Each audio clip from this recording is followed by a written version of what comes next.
साथ और बात अब जम्मू प्रोविंस की दोबारा से, जहां पर किसानों को मुश्किलात काफी ज्यादा हैं। थोड़ी देर में आपको बताएंगे कि मुसाफिर क्यों परेशान हैं, जम्मू जो लोग जा रहे हैं घर वापसी का इंतजार है। लेकिन उससे पहले बात किसानों की, चूंकि पिछले एक साल के दौरान बारिश हो, सालाबारी हो, यानी ओले पड़े हों और कहीं पर कोई और मौसमियाती तब्दीली की वजह से परेशानी आई हो, तो अलग अलग अजला के अंदर जिनमें इंटरनेशनल बॉर्डर से लेकर एलओसी तक किसान परेशानी का सामना इसलिए कर रहे हैं चूंकि फसलों को नुकसान पहुंचा। हजारों एकड़ जमीन भी कई इलाकों में तबाह हुई, लेकिन नुकसान की तलाफी करना सरकार भूल गई। जी, हम बात करेंगे जम्मू शोबे में जो मुख्तलिफ इलाकों के अंदर किसान हैं वो बेबस नजर आ रहे हैं। उनका मानना है कि जो हालिया सालाबारी या बारिशों की वजह से फसलों को नुकसान हुआ है, अभी तक इंतजामिया की जानिब से या मुतल्लिका महकमा की जानिब से जो नुकसान हुआ उसका ना ही तखमीना लगाया गया और ना ही मुतासरीन को मुआवजा फराहम किया गया है। बारिशों और सालाबारी से नुकसान की जो तलाफी वो करना अभी तक नहीं हुई है, तलाफी नहीं हुए हैं और बारिशों में खड़ी फसलों और साथ साथ दीगर ज़री पैदावार है उसको भी तबाह किया है, ये किसानों का कहना है। लेकिन इंतज़ामिया और मुतल्लिका महकमा जो है, महकमा ज़राअत की जानिब से उन्होंने उन पर इल्ज़ाम आयद किया है, उनसे नाराज़गी का इजहार किया है। उनकी जानिब से कहा गया है कि अगरचे बार बार महकमा ज़राअत की जानिब से कहा गया है या इंतजामी की जानिब से कहा गया है कि जो नुकसान हुआ है मुतासरीन को इस सिलसिले में एक टीम तश्कील दी जाएगी, वो नुकसान का तखमीना लगाएगी, उसके बाद ही मुतासरीन को मुआवजा फराहम किया जाएगा। लेकिन अभी तक किसान जो है वो बेबस नजर आ रहे हैं क्योंकि इंतजामी की जानिब से उन्हें अभी तक कोई मुआवजा नहीं मिला है। चलिए सांबा चलते हैं, चूंकि ये वो बेल्ट है जहां पर किसानों की एक बहुत बड़ी तादाद है। सांबा कठुआ से जम्मू प्रोविंस तक आते हुए, जम्मू जिले तक आते हुए, और अखनूर का बेल्ट जहां पर काश्तकारी ज्यादा होती है, खेतीबाड़ी का काम ज्यादा होता है और इस पर हजारों लोग डिपेंड करते हैं जिनका रोजमर्रा का कामकाज या घर बार चलता है। ऋषि खजूरिया हमारे नुमाइंदे सांबा से हमारे साथ हैं। ऋषि, बहुत शुक्रिया ज्वाइन करने के लिए। सांबा के अंदर क्या प्रोसेस हुआ है? नवंबर पिछले साल से अब तक बारिशें हों या उसके बाद ओले पड़े हों, तेज हवाएं चले हों, आंधी में भी बहुत ज्यादा नुकसान हुआ, खड़ी फसलों का कई एकड़ जमीन तबाह हुई, लेकिन मुआवजे की जो बात हो रही है, किसानों का ये जो आरोप है, ये किस हद तक सही है कि मुआवजे की सिर्फ उन्हें यकीन दिलाया जाता रहा, आश्वासन मिला, लेकिन मुआवजे देने के लिए कोई प्रोसेस नहीं हुआ, कोई जो कागजात थे या जो डॉक्यूमेंटेशन थी वो प्रोसेस पूरा नहीं हो सका है? देखिए, बिल्कुल सही कहा आपने। अगर किसानों को लेकर बात करें तो किसान लगातार नेचुरल कैलामिटी का शिकार हुए हैं, चाहे ओलावृष्टि हो या फिर बारिश हो, बेमौसम बारिश हो। तो कहीं ना कहीं चाहे गेहूं की फसल को लेकर बात करें या फिर धान की फसल को लेकर बात करें, तो पिछले एक साल में आपने देखा कि दोनों फसलें इस बार तबाह हुई हैं। और पिछले दिनों में जो धान की फसल जो पूरी तरह से बर्बाद हो चुकी थी, जो काटने पर आई थी फसल, लेकिन वो बर्बाद हुई।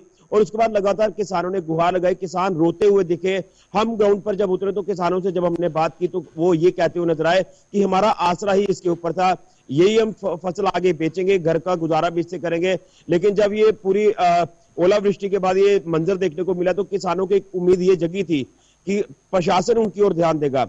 और जब लगातार रेवेन्यू विभाग की टीमें अलग अलग इलाकों में पहुंची, चाहे वो मैं बॉर्डर का इलाका कहूं या मैदानी इलाका जो शहरों के आसपास का इलाका है, लगभग 15,000 हेक्टेयर से ज्यादा जो भूमि है वो इसमें प्रभावित हुई, जो फसल बुरी तरह से बर्बाद हो गई। उसके बाद रेवेन्यू विभाग पूरी तरह से एक्टिवली यहाँ पर अलग अलग ग्राउंड पर पहुंचा और जिला प्रशासन सांबा के कहने पर जो विभाग के अधिकारियों ने काम किया, वो ऐसा लगता था कि शायद मुआवजा बड़ी जल्दी इनको जो मिल जाएगा। लेकिन वेरिफिकेशन की गई, उनका डाटा तैयार किया गया, मसौदा तैयार किया गया, लेकिन आज तक अभी तक का जो कंपेंसेशन है वो नहीं मिल पाया है। इसीलिए किसान बार बार होता है कि हम जो जितना हम इन्वेस्ट करते हैं फसलों को उगाने के लिए, उसके बराबर हमें नहीं मिल पाता। और जो रेट्स जो तय किए जाते हैं प्रशासन की तरफ से कि फलां रेट जो वो आपको दिया जाएगा, उस रेट को मंजूर नहीं करते किसान, क्योंकि किसानों का ये कहना है कि हम धान की फसल लगाने के लिए या गेहूं की फसल लगाने के लिए जो बाहर से मटेरियल लेते हैं या खाद वगैरह लेते हैं या उसके ऊपर केमिकल्स का इस्तेमाल करते हैं, तो ये सारी चीजें जो वो उसमें पैकेज में नहीं डाली जाती। इसीलिए किसान आज परेशान है कि टाइमली उनको मुआवजा नहीं दिया जाता। और भी बताइएगा, रामगढ़ हो, मड़ का एरिया हो, सांबा, कठुआ, या बहुत सारे ऐसे एरियाज हैं जहां पर बासमती की अलग अलग वैरायटीज बहुत ज्यादा पैदावार होती है, उस पर कितना असर पड़ा है? और दूसरी बात, जो मंडियों की जहां तक बात है, पहले तो मंडियां थी नहीं, अब आहिस्ता आहिस्ता जो मंडियां भी कुछ एरियाज के अंदर बनाई गई हैं, क्या वहां पर भी इसका असर देखा गया, कामकाज वहां तक प्रभावित हुआ है? देखिए बिल्कुल काफी ज्यादा प्रभावित हुआ है। मैं आरएसपुरा की बात करूंगा, मढ़ इलाके की बात करूंगा, तो यहाँ की बासमती काफी ज्यादा फेमस है। और रामगढ़ ब्लॉक की बात करें, जो अंतर्राष्ट्रीय सीमा का इलाका है, यहाँ का जो जितना भी धान की खेती जब की जाती है, उसके बाद ये एक्सपोर्ट इंपोर्ट किया जाता है इस मटेरियल को, लेकिन शायद वो रेट्स इस बार नहीं मिल पा रहे। और मैक्सिमम ये देखा गया कि जितनी भी धान की फसल थी वो इस बार काली हो चुकी थी, यानी खाने लायक वो नहीं रही थी, पूरी तरह से जमीन पर ढह चुकी थी। उसके बाद किसानों की जो आस थी वो पूरी तरह से टूट गई कि हमें जो इस बार रेट्स है वो नहीं मिलेंगे। हालांकि आप ये कह सकते हैं कि किसानों ने हमसे ये बात करते हुए कहा था कि लगभग 10 से 15% तक जो फसल है ये जरूर बचेगी, लेकिन जो जमीन के अंदर मॉइस्चर था वो मॉइस्चर जो वो लगातार निकल नहीं पाया, और जो फसल थी वो पूरी तरह से ब्लैक हो चुकी थी। तो उसका जो उक्त मुआवजा या उक्त रेट आप कह सकते हैं किसानों को वो नहीं मिल पाया।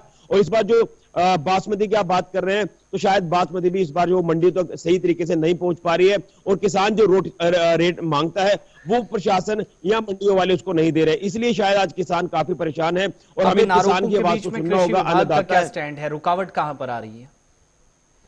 देखिए रेवेन्यू विभाग ने जो जितनी भी लिस्टें तैयार की, हर एक किसान का डाटा उसमें तैयार किया कि फला किसान का इतना नुकसान हुआ है, उसकी भरपाई किस तरह से करनी है। शायद कहीं ना कहीं तालमेल की कमी नजर आ रही है, या फिर वो कृषि विभाग के एंड पर बात करें या फिर रेवेन्यू विभाग की बात करें, क्योंकि तहसीलदार पटवारी लेवल के जो लोग हैं वो जमीनों पर गए, उन्होंने उनका पूरा मुआवजा देखा कि कितना मुआवजा इनको मिलना चाहिए, उनका एक डाटा तैयार किया कितनी हेक्टेयर भूमि जो इनकी प्रभावित हुई है, लेकिन शायद अभी तक कंपनसेशन नहीं मिल पा रही। ये भी हम नहीं कहेंगे कि कंपनसेशन नहीं मिलेगा, इससे पहले भी मिल चुका है, लेकिन उक्त मुआवजा मैं कह रहा हूं कि वो नहीं मिलता है, जिसके लिए किसान हमेशा परेशानी का सामना करता है। और मुझे लगता है कि इस बार भी शायद यही चीज फेस करनी पड़ेगी।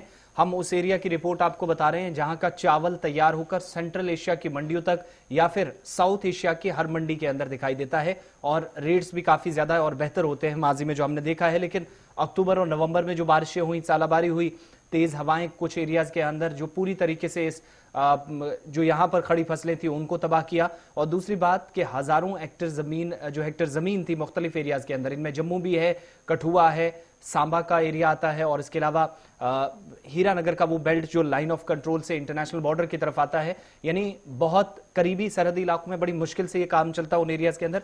लेकिन पर्टिकुलरली एक बड़ी आबादी आप देखेंगे तो 75% के आसपास लोग ऐसे हैं जो काश्तकार इन एरियाज के अंदर हैं, यानी जिनका रोजमर्रा का कामकाज चलता है, जिंदगी का जो निजाम है वो चलता है तभी जब खेती बाड़ी सही होगी। लेकिन जब रेट डाउन है, एक तरफ कुदरत की मार तो दूसरी तरफ इंतजामिया की मार, दोनों परेशानी का सबब आम किसानों के लिए बनी है। और शिकायत इसीलिए आरएसपुरा के लोगों की तरफ से भी की गई है, मढ़ से भी शिकायत मौसूल हो रही है, रामगढ़ से भी, कि जरूर अफसरान आए, उन्होंने लकीर खींची, निशानदेही की गई, लेकिन किस एरिया के अंदर कहां पर कितना मुआवजा तखमीना लगाने के बाद दिया जाना चाहिए वो सरकार इन सर्वे करने के बाद अभी तक बताने में नाकाम रही है। बात